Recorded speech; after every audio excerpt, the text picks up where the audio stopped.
ये ऐसा माँ बाप का मर्तबा है कि जीते जी भी माँ बाप का हक है और माँ बाप के मरने के बाद भी माँ बाप का हक है। कोई ये ना समझे कि माँ बाप मर गए, इंतकाल कर गए, तो अब उनके साथ अच्छा सलूक क्या और उनका हक क्या। ना, माँ बाप के मरने के बाद भी माँ बाप का हक है। और कभी कभी तो ऐसा होता है कि किसी शख्स के ऊपर बहुत बड़ी मुसीबत आ जाती है, बहुत बड़ी मुसीबत जो टलने का नाम नहीं लेती, लेकिन अगर उसने इखलास के साथ, प्योरिटी के साथ अपने माँ बाप की खिदमत की है, तो वो खिदमत और वो नेकी उसे मुसीबत में काम आती है और मुसीबत से निकाल देती है। बुखारी शरीफ की हदीस है, 3 दोस्त थे, 3 साथी थे, एक सफर के लिए निकले। और ये बात भी याद रखें कि सफर के लिए जब निकले तो अच्छे ही साथी लेकर निकले और अच्छों के साथ ही सफर करना चाहिए और दोस्ती भी अच्छों के साथ करनी चाहिए। 3 दोस्त निकले। जब निकले तो रास्ते में खूब शदीद बारिश हुई, तो बारिश से बचने के लिए उन्होंने कोई जगह तलाश करनी चाहिए, तो देखा पहाड़ के अंदर एक गार थी। बारिश से बचने के लिए उस गार के अंदर वो तीनों चले गए। अजीब इत्तेफाक कुदरत की तरफ से हुआ कि वो तीनों पहाड़ के गार के अंदर गए। अचानक पहाड़ से एक पत्थर टूटकर उस गार के दहाने पर आया और गार बंद हो गई। अब ये तीनों के तीनों अंदर फंस गए। इतनी ताकत न थी कि पहाड़ के उस बड़े पत्थर को उधर से निकाल सकें। अब हवा बंद, रोशनी बंद, ऐसा लग रहा था कि तीनों जिंदा जमीन के जिंदा दरगोर हो चुके हों और अब शायद वहां पर इन तीनों की कब्र ही मिले। तीनों ने आपस में सोचा कि इस मुसीबत से निकलने का क्या रास्ता है, क्या किया जाए। ये बुखारी शरीफ की हदीस है। तो तीनों ने ये तय किया कि अगर हम में से किसी ने कोई काम सिर्फ अल्लाह को राजी करने के लिए किया हो, तो जरा उसके वसीले से हम तीनों बारी बारी दुआ करते हैं अल्लाह की बारगाह में। अब सुनिए, पहले ने जो दुआ की वो सुनिए। पहला शख्स जिसने अल्लाह की बारगाह में इस मुसीबत से निकलने के लिए दुआ की, तो उसने किस चीज को बतौर वसीला पेश किया? वो नौजवान हाथ उठाकर दुआ करता है, अल्लाह तो अच्छी तरह जानता है कि मैं अपने माँ बाप से कितनी मोहब्बत करता था। मैं सुबह घर से निकलता, शाम को घर पर पहुंचता और फिर आने के बाद बकरी का दूध दोहता और दोहने के बाद मेरी बीवी भी भूखी होती, मेरे बच्चे भी भूखे होते और मेरे माँ बाप भी भूखे होते। लेकिन सबसे पहले मेरी आदत थी कि मैं अपने माँ बाप को दूध पिलाता, उसके बाद बीवी बच्चों को दूध पिलाता। कभी माँ बाप पर मैंने बीवी बच्चों को फौकियत नहीं दी। लेकिन मौला तू जानता है कि एक मर्तबा मैं सुबह से गया, आने में मुझे रात को ताखीर हो गई, मेरे माँ बाप भूखे सो गए। लेकिन मैं घर पर आने के बाद मुझे भी शदीद भूख लगी थी, मेरे बीवी बच्चे भी भूखे थे। मैं बकरी का दूध दोने के बाद अपने माँ बाप के कमरे में पहुंचा तो वो दोनों सो चुके थे, लेकिन मैंने अपने बीवी बच्चों को पहले दूध नहीं पिलाया। अपने माँ बाप के पीने से पहले मैं दूध लेकर के वहीं पर खड़ा रहा कि मेरे माँ बाप की आंख खुले और मैं उनको दूध पेश कर दूं, उसके बाद ही मैं अपने बीवी बच्चों को दूध पिलाऊंगा। ऐ मेरे करीम, ये काम सिर्फ मैं तुझे खुश करने के लिए कर रहा था। अगर मेरा ये काम तुझे पसंद आ गया हो तो मेरे माँ बाप की खिदमत के एवज के अंदर मेरी मुसीबत को दूर करवा दे। अभी दुआ मुकम्मल हुई कि एक हवा का तेज झोंका आया और पत्थर थोड़ा सा अपनी जगह से सरक गया। अब रोशनी भी आ रही है, हवा भी आ रही है। दूसरे ने दुआ की, ए अल्लाह, मेरी चचाजाद जो थी, चचा की लड़की, मेरे दिल में उसके लिए बड़ी जगह थी, बड़ी मोहब्बत थी। मैं उसे पाने की कोशिश में था कि अचानक एक मर्तबा उसे 100 दिरहम की जरूरत पेश आई और वो मेरे पास 100 दिरहम का तकाजा करने के लिए आई कि मुझे 100 दिरहम की जरूरत है।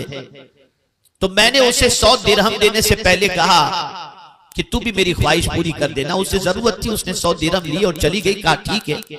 और जाने के बाद फिर वो अपनी जरूरत पूरी करके मेरे पास आई।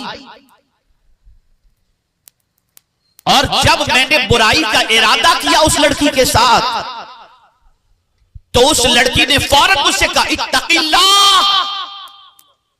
अल्लाह से डर। बस उसके कहने पर मैं गुनाह से रुक गया और सिर्फ तेरी खुशी की खातिर मैं इस गुनाह से रुका था। मौला अगर ये मेरी नेकी तुझे पसंद आ गई हो और तूने कबूल कर ली हो तो मुसीबत को दूर फरमा।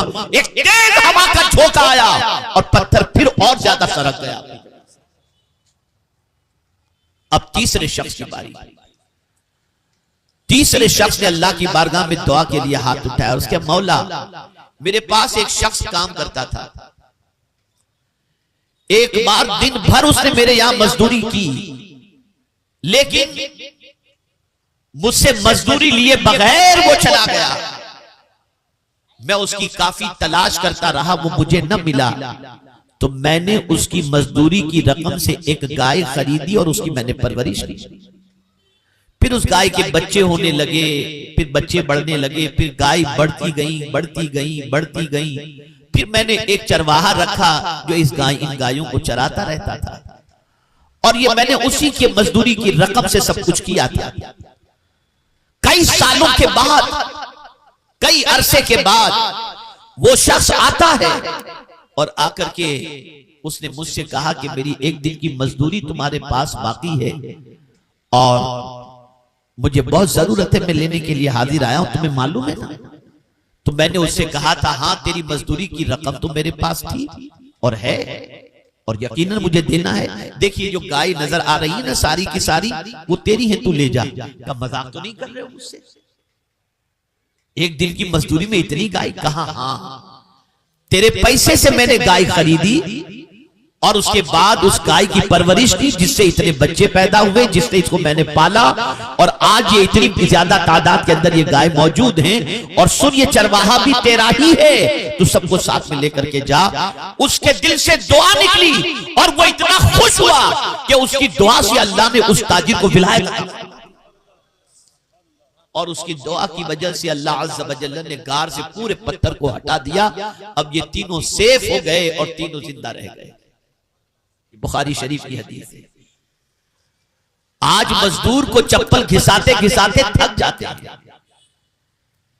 मुलाजिम को मुलाजिमत के पैसे देने से आदमी ये समझता है जैसे उस पर कोई एहसान कर रहा। हुजूर फरमाते हैं सल्लल्लाहु अलैहि वसल्लम, मजदूर के पसीने के खुश्क होने से पहले उसकी मजदूरी अदा कर दिया। आप क्या समझते हो ये मजदूर का मकाम क्या है?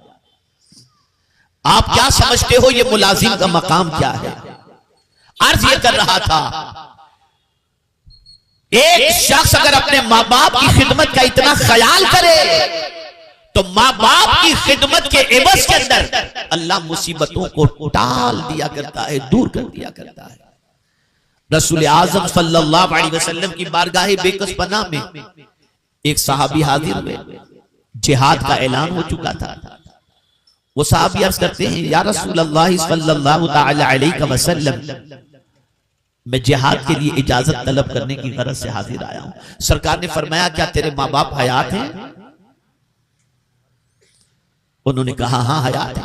कहा जा अपने माँ बाप की खिदमत कर, ये जिहाद है।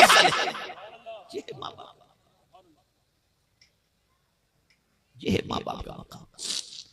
आज सिचुएशन ये हो गई कि माँ बाप के दर्जे का ख्याल नहीं किया जाता, सबकी दुआएं। अब तो ऐसी पोजीशन हो गई, बड़ी मादरत के साथ मैं अर्ज करता हूं, मैं दुनिया में रहता हूं, हालात को जानता हूं, तो मैं अर्ज करता हूं, लोग बीवी की मां का जितना ख्याल करते हैं अपनी मां का इतना ख्याल नहीं करते।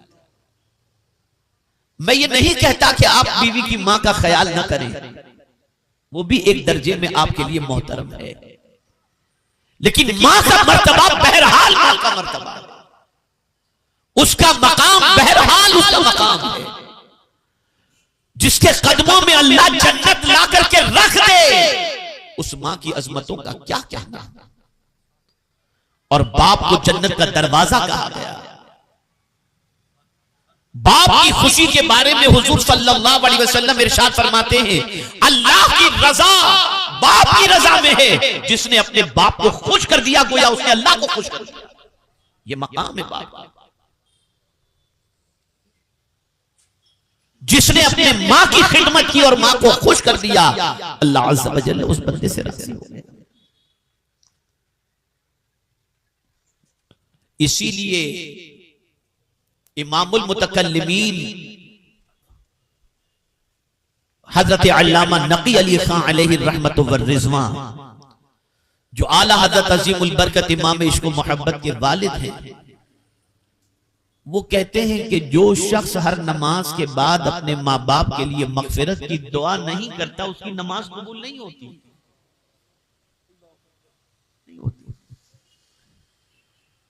माँ बाप के लिए दुआएं करो। बल्कि हदीस शरीफ में है, एक सहाबी हुजूर सल्लल्लाहु अलैहि वसल्लम की बारगाह में हाजिर आए और अर्ज करने लगे, या रसूल अल्लाह सल्लल्लाहु तआला अलैहि वसल्लम, मेरे वालिदैन इस दुनिया से कुछ कर गए हैं, क्या उनके इंतकाल के बाद भी उनके साथ कोई अच्छा सुलूक किया जा सकता है? क्या सवाल था, क्या सवाल था। आज हमारे मुफ्ती साहब क़िबला तशरीफ फरमाए हैं और बहुत सारे मुफ्तियान किराम हैं, जरा पूछिए इनके पास कैसे कैसे भोंडे सवाल आते हैं, सर पैर बगैर के सवाल। लेकिन वो सहाबा थे, हुजूर की सोहबत पाई थी। और ये बात याद रखिएगा, अच्छे सवाल भी वही करेगा जो अच्छों की सोहबत इख्तियार किया हो। सोच बड़ों के साथ बैठने से बनती है। अब यहां मैं आपको बता दूं, आक़ाए करीम सल्लल्लाहु अलैहि वसल्लम से पूछा गया हम किसकी सोहबत में बैठे।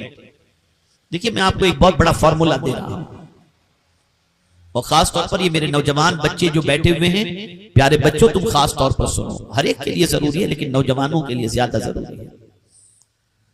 पूछा गया किनके साथ बैठे, तो सरकार ने फरमाया अपने से बड़ों के पास बैठो, अपने से बड़ों के पास बैठो, उलमा से सवाल पूछा करो और हकीमों की बातें सुना करो। ये तीन चीजों का हुजूर ने हुक्म दिया। अपने से बड़ों के पास बैठो, बड़ों के पास बैठोगे तो सोच बड़ी बड़ी, बड़ों के पास बैठोगे तो तजर्बा मिलेगा, बड़ों के पास बैठोगे तो तरक्की की राहें समझ में आएगी, उलमा से सवाल पूछोगे इल्म में इजाफा होगा, और हिकमत भरी बातें सुनोगे हकीमों से तो तुम्हारी रूह में ताजगी पैदा होगी और तुम्हारा दिमाग रोशन होगा। अब सुनिए, सरकार से एक सहाबी अर्ज करते हैं, या रसूल अल्लाह सल्लल्लाहु तआला अलैहि वसल्लम, क्या माँ बाप के इंतकाल के बाद भी